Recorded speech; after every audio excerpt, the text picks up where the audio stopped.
venue ni, boleh tak ceritakan macam mana progres latihan? Progress training, to be honest, kita orang cuba untuk gunakan peluang apa yang ada sebab kita orang semua kerja sebagai cikgu di MC Plus, full time teaching anak-anak murid di seluruh Malaysia. Agak peci-peci sebab kita pun bukan full time athlete. Selagi mana ada peluang, we grab. Zairi ajak, Fatih ajak, tim-tim yang lain ajak untuk training, kita orang akan cuba make ourselves available. Untuk mengganggu kelas tu tidaklah, sebab kita orang akan still prioritize kita punya kelas. I think the toughest part untuk training sebenarnya saya punya time lah, sebab kita nak adjust kan, baru berkahwin, untuk adjust timing kan, itu number one. Tapi saya rasa for most of us, I think the biggest challenge sebenarnya bukannya training, the biggest challenge is actually rest. Ada masa kita boleh train, kadang-kadang kita train malam, swim pagi, cycle kita pernah cycle malam pukul 2 pagi, 1 pagi kan, sebab dah tak cycle siang tu kita kerja, swimming pula pagi besok tu, weekend boleh je bangun, tak ada masalah. Cuma kita akan jeopardize resting, time rest tu baru kita punya muscle recover, rebuild balik untuk jadi lagi kuat. That's the toughest part lah. Macam contoh sekarang ni pun pukul 2 pagi juga, seperti yang Badang katakan tadi, kita cuba sesuaikan mana yang kita mampu. Kita buat ni pun bukan untuk ourselves sendiri semata-mata, tapi kita ada mission dan vision kita. Salah satunya adalah untuk kita bagi tahu kepada student dekat luar sana, kita tidak menggunakan alasan untuk ke belakang, tapi kita gunakan ruang yang ada untuk maju ke hadapan. Seperti Zairi, Badang selalunya akan training sama-sama. Adakah ini melihatkan progres Badang yang akan buat full Ironman sebab distance half Ironman dan full Ironman berbeza? Badang dia memang selfish. Waktu kita orang training, dia memang tinggalkan kita orang je. Sekarang dia punya cycling kuat, lari dia pun laju, berenang dia aptah lagi. Jadi kalau nak cakap pasal dari segi orang kata mengganggu dia, tak, kita orang tak mengganggu dia. Dia ni dah lain lah cerita. Saya rasa apa yang seperti sampai tu tidak benar. Saya nervous, saya tak pernah cycle 180. Swim pernah 3.5. Lari saya tak pernah lari 42. Most of the time training saya tak go full distance. Tak boleh, tak sempat. Tak sempat untuk buat benda ni. Saya harap benda yang kecil-kecil training tu kan, cycle 60, cycle 70, climb ataupun lari 5 kilo, 10 kilo dengan swim 1000. Kalau dengan Zairi dengan Fatih, bila lari ataupun cycle, diorang akan cuba push. Bila push tu sebenarnya dia akan membantu juga build up badan punya kekuatan, badan punya jantung, efisien ke tak efisien. Surely I'm gonna suffer. That's the whole point. Sebab tu Ironman ni tak semua orang buat, dan kami berpeluang atas pertolongan MC Plus, juga coach-coach kami semua. Badang rasa dengan drive family, and of course student, tu yang akan membawa saya ke finishing. Ada masanya saya dengan Fatih teman Badang cycle, go for more than our distance yang kita patut buat. It should be we do 70, tapi kita buat 100, 120 kan dekat port distance. Just untuk teman Badang. Kami percaya pada Badang. Cabaran yang intensif akan hadapi pada real event Ironman. Kita akan swim ibarat macam kalau pergi pasar, ikan keli kan duduk dalam besen tu kan, itulah suasana tu.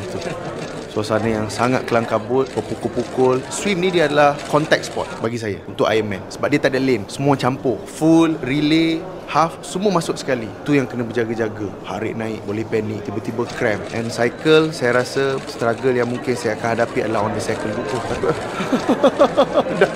Otak aku dah masuk lah. And of course lari. Saya akan rasa lari ni cramp tu pasti, muntah, rasa nak pingsan. Of course benda ni akan begitu. The real struggle is the moment you want to give up. Oh my god. Biggest is weather lah, sebab Langkawi is very unpredictable kan. Ada masa dia panas-panas sangat, ada masa dia hujan tu hujan lebat sangat, angin tiup sampai nak terbang basikal. Hopefully weather dia baik-baik lah. Kalau kita nak kita nak doanya mendung lah kan. Mendung tak hujan, angin tak kuat, sedap je kan. Oh mendung, mendung tapi tak hujan. Oh atau aku suka. Itu yang kita minta lah. Betul. Tapi selalunya tak semua yang kita minta dapat. Mana tak boleh hujan tu, takut. Nak atau tak nak, takut atau tak takut, hari tu akan datang. Kita kena hadap lah. Untuk tim relay, apa preparation sekarang sebab rasanya dah lama tak nampak update di media sosial? Kami nak ambil peluang press conference ni untuk beritahu tim relay tarik diri daripada Ironman. Dan decision ni dah datang quite lama juga, dalam almost 3 minggu.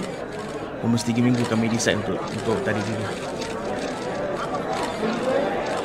Decision datang sebenarnya dia sebab how to say, Kami bukan quit sebab kami tak mampu buat. Alhamdulillah, atas sokongan daripada kawan-kawan, atas sokongan daripada guidance daripada coach, Iqbal dah berjaya berenang 1.9 non-stop. Kita dah boleh melepasi the cut off time, dan Amir pun sama, Ifat pun sama. Sambil kami tengah duk tengokkan finish line, ada satu benda yang kami hampir terlepas pandang. Progress batch 08. Saya tak kata training kami mengabaikan mereka. Tidak. Kami kena letak, ada daripada kami yang perlu letak dua-dua mata ke sana supaya mereka yang lain boleh fokus kepada finish line dan defeatkan info daripada kami yang tengah fokuskan kepada batch 08. Jadi ini adalah decision yang kami dah capai sejak daripada beberapa minggu yang lepas. Inilah sebenarnya maksud teamwork. Untuk part kami ambil bahagian untuk fokuskan anak-anak SPM supaya mereka boleh lebih fokus untuk training diorang, finishkan perjuangan mereka. Tugas kami fokus pada anak-anak SPM,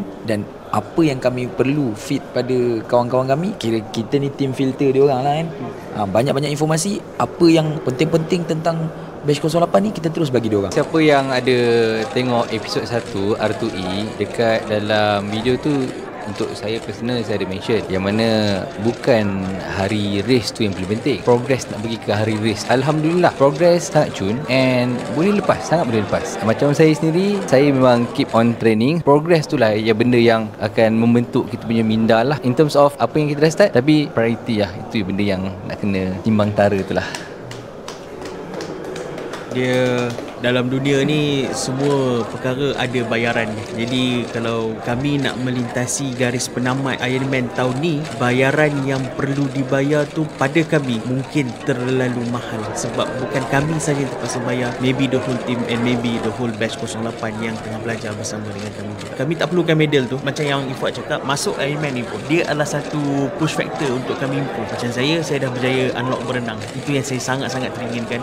Saya dah boleh swim for 1 hour and a half tanpa berhenti, tanpa penat. Amir dah berjaya naik basikal, naik bukit, dah tak ada masalah. Ifat dah boleh berlari, dah boleh percaya kepada lutut balik. So we don't need the medals, tapi kami harap medal yang kami dapat tu adalah dalam bentuk result awak tahun depan. Berat untuk kami terima berita ni. Terima kasih kepada tim relay kita. Harapan pada 1 November 2025, of course kita nak enjoy the race dan kita nak finish strong, orang kata. Tapi yang penting adalah you boleh enjoy dan you boleh habiskan dengan style lah, orang kata. Doakan. Harapannya lebih kepada semua habis dengan selamat lah. Untuk saya pula, tidak ada harapan yang lebih besar adalah untuk menghabiskan full Ironman ini. Mama, Fatihah kepada Mama dan juga kepada anak-anak murid saya. You suffer untuk get the best result for your SPM, and Sebadan also want to show to you, you're gonna suffer a lot to get this medal. Different sport, you mind sport dan physical sport. Maybe persamaan dia adalah hati. Not to be perfect, but to be a better person. Itu saja.